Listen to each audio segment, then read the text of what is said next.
Welcome back to When the Mask Falls. This is episode 24, The Anger I Was Never Allowed to Have. It's been a couple weeks since we last met, and to be honest, it has been a wonderful, productive couple of weeks. I was able to get caught back up on all of my work. My new girl started as my fiscal assistant, and she is doing wonderful, so that relieves a lot of stress on me. I was able to get majority of my house cleaned, the cat room completed, and a lot of the stuff prepared for the rescue as far as all the new requirements go. We also attended a vendor fair where we were able to attend a table about our rescue to share further information about our community and open up some additional marketing opportunities. Everything has been going so well for the last couple weeks, but I have been so busy that I wasn't able to share all of the success. This last week, my counselor asked me why I always feel like I'm not enough. Why do I always have to feel like I need to do more to be a better person? Why do I carry such a load on myself? When did it start? And I didn't have an answer. I truly had no idea. But the more I got thinking about it, the more I realized that these feelings of not being good enough and always needing to prove myself and be more and do more actually started in my preteen/teenage years. You see, these are pieces of me that I buried so deep that I forgot where they lived. Not because I wanted to lose them, but because someone taught me that my emotions arrived too loudly, too intensely, and too inconveniently. So I buried the anger that tried to protect me. I buried the tears that needed somewhere safe to fall. I buried the voice that was dismissed before I had the vocabulary to even defend it. And for years, I called that survival. I called it strength, and I even called it love. But then one day, most recently, one honest, terrifying day, my mask cracked. And the girl that I used to be, the teenager who swallowed everything, and the woman who has continued to carry the world on her back, all rose to the surface at once. In this episode, this is the moment for that. The moment when the mask falls and the truth finally breathes. There's a version of my story that I've told my whole life, and then there's the version beneath it. The real one, the raw one, and the one that I've never actually said out loud because I didn't have the words, and maybe I wasn't ready to have them. This is the version where I say, without guilt or apology, what it was actually like to grow up sensitive in a house that didn't quite know what to do with a child who felt things so deeply. Where I was loved, absolutely, but not always understood. Where I was forgiven, but rarely heard. And where I was supported, but not in the ways I needed. This story isn't about blame, it's about clarity. It's about finally seeing the patterns that I mistook for normal. You see, my mother loved me. I never questioned that. But love doesn't always translate to emotional safety. Her love was big, intense, overwhelming, and a tidal wave of feeling that could crash through a room before anyone else even opened their mouth. And because her emotions were so loud, mine became background noise. If I cried, she cried harder. If I hurt, she took it personally. And if I was angry, she reacted like I had betrayed her. So I learned early that my emotions didn't get to stand on their own 2 feet. They were swallowed up by hers. I became quiet, emotionally strategic, and careful.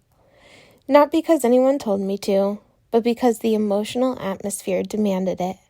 When someone else takes up all the air in the room, you learn to hold your breath. And there's my dad. His love is quiet and grounded, gentle in a way that didn't require any explanation. But he didn't know how to hold my big emotions, not because he didn't care, but because he spent his entire life trying to keep the peace. Anytime he took my side, it created conflict, and anytime he defended me, he'd pay for it. So he'd step back, not emotionally, but practically. And I learned another message. If I felt strongly about something, someone ultimately had to pay a price. So I stopped letting myself feel strongly at all. It wasn't a conscious choice. It was survival. I was the sensitive one. I felt everything intensely. I noticed tone shifts, breathing patterns, the tension in the walls before anyone else acknowledged it. But instead of nurturing that sensitivity, it became something to correct. Stop being a baby. You're overreacting. Don't talk back. Fix your attitude. Don't disrespect me.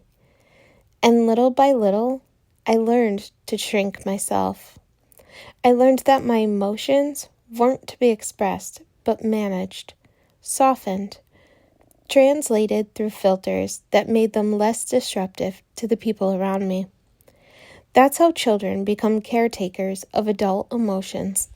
That's how we lose ourselves long before we understand what we've even lost.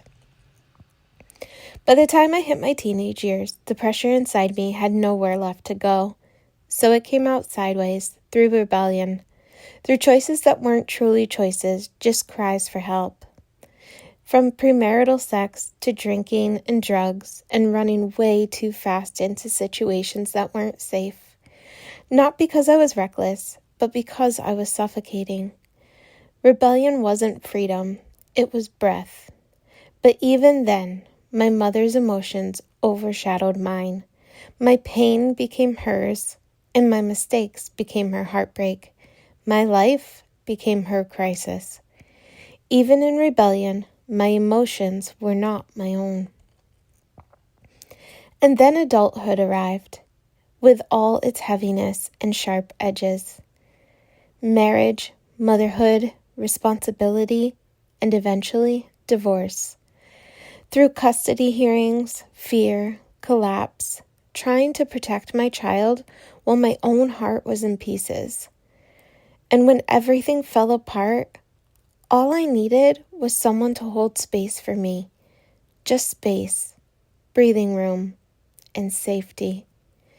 Instead, my mother reacted harder than I did. Her pain was louder than mine, her outrage bigger, her emotions more consuming. My trauma became her performance. I wasn't allowed to fall apart because she already had. So once again, I put my own feelings aside to manage the emotional storm of someone else. This is what enmeshment feels like. Your life happens to them before it has a chance to happen to you. The emotion I buried deepest was anger. Whenever I expressed it growing up, it was being disrespectful. It didn't matter if I had a point. It didn't matter if something was unfair. And it certainly didn't matter if I was hurt. Anger was not allowed, so I swallowed it. But anger doesn't disappear. It becomes self-blame, anxiety, people-pleasing, hyper-independence, the inability to say no, the fear of upsetting anyone, the belief that I must be the strong one at all times. Anger was never my enemy. It was the part of me that had been locked away the longest. And every trauma in adulthood added weight to the cage that was already rusted shut. As I grew older, especially after having my daughter, I felt something unexpected. The fear of becoming like my mother in the ways that hurt me. The emotional intensity, the overshadowing, the lack of boundaries, and the inability to let my experiences be my own. People will say, "You look like her. You remind me so much of your mother," or "You act like her." And I will always feel something inside me tighten up. It's almost like a panic attack. Not because I dislike my mother, but because I knew exactly how it felt to grow up in her emotional orbit and I refuse to pass that experience on to my daughter. The fear itself is proof that I have already broken the cycle. Healing doesn't end once I understand the wounds and where they came from. It hasn't stopped when I found the anger, and it certainly hasn't settled now that I've traced the pattern. The healing can only begin when I start living differently. This is the stage I'm in now, the integration, where truth becomes practice, where awareness becomes action, where boundaries become protection, and where softness becomes allowed, where anger becomes direction, not destruction. I'm learning how to be seen without shrinking, how to feel without apologizing, how to ask for help without guilt gnawing through my ribs, and how to mother my daughter without repeating the emotional overwhelm I lived through.